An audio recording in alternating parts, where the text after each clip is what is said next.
केंद्रीय बजट 2026-27 को लेकर केंद्रीय मंत्री नितिन गडकरी ने पत्रकार परिषद में इसे विकासोन्मुख और जनकल्याणकारी बताया। उन्होंने कहा कि यह बजट इंफ्रास्ट्रक्चर, रोजगार और आत्मनिर्भर भारत को मजबूत करने वाला है। केंद्रीय सड़क परिवहन एवं राजमार्ग मंत्री नितिन गडकरी ने केंद्रीय बजट 2026-27 पर आयोजित प्रेस कॉन्फ्रेंस में बजट की सराहना की। उन्होंने कहा कि यह बजट देश के सर्वांगीण विकास का स्पष्ट रोड मैप प्रस्तुत करता है।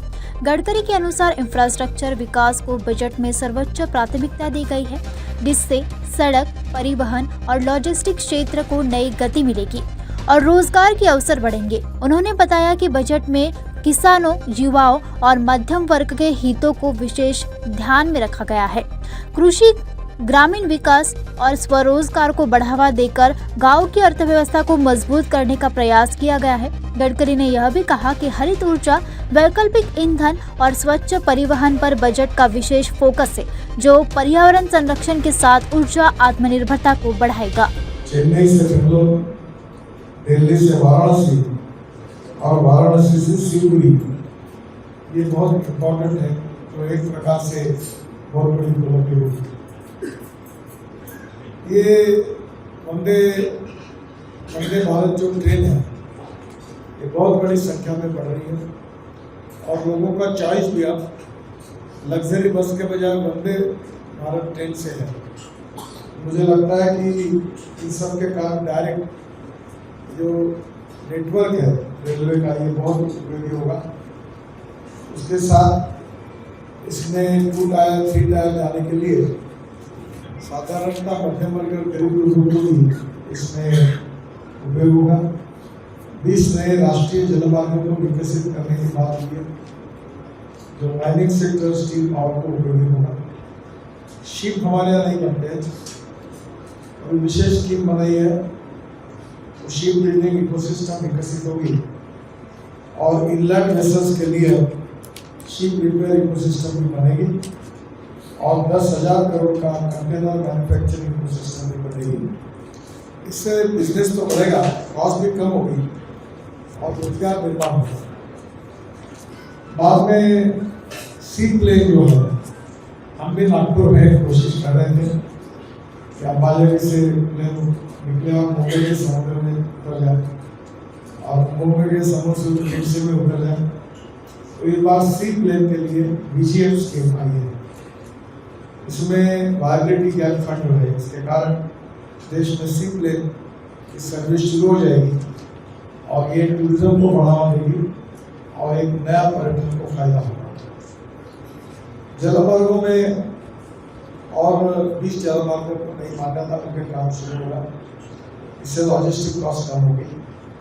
रेल, सड़क और जलमार्गों को तीनों को जोड़कर एक इंटीग्रेटेड ट्रांसपोर्ट सिस्टम बनाना जो पर्यावरण के लिए अनुकूल होगी, ये भी इस बजट की विशेषता है। युवा और खेल मंत्रालय में जो बजट है वो 4,480 करोड़ रुपए का मिला, जो एक समय 1,219 करोड़ का केवल था। बाद में जलमार्ग के साथ हमने हमारे बजट में स्किल डेवलपमेंट को भी विशेष प्रायोरिटी दी है। बाकी इंडस्ट्रियल संस्थानों में animation, visual effects, gaming, comics, इन सबको प्रायोरिटी मिल रही है। 5 नियोजित विश्वविद्यालय को टाउनशिप विकसित करना, ये भी हुआ है। खेलो इंडिया, इसको विशेष रूप से प्रायोरिटी मिली है, जिसके कारण अनेक योजनाओं के द्वारा इसका भी उपयोग होगा। महिला और बाल विकास मंत्रालय को भी करीब 38% बजट बढ़ाकर उसमें भी अनेक योजनाएं साथ में ली, जो मैंने डिटेल में मैं आपको दूंगा। नारी शक्ति, नारी सबलीकरण, महिला बचत गट को प्रोत्साहन, EPFO में रिफॉर्म, श्रम संहिता 2025 का कार्यान्वयन, ऐसी अनेक योजनाएं हैं और इन सब योजनाओं का फायदा बड़े प्रमाण पर होगा।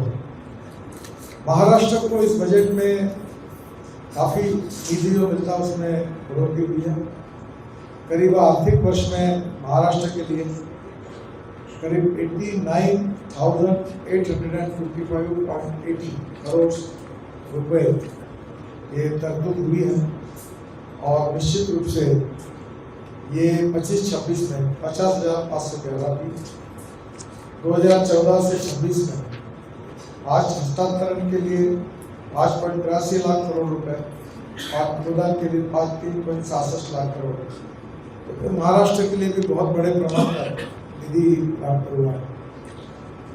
प्रधानमंत्री जनधन योजना में 3.74 हमारे खाते महाराष्ट्र में है। जीवन ज्योति योजना में 1.93, सुरक्षा बीमा योजना में 4.22, ये काफी बड़ा आंकड़ा है। जल मिशन है, इसमें स्वनिधि है, अटल पेंशन योजना है, इसमें भी महाराष्ट्र को काफी फायदा होगा।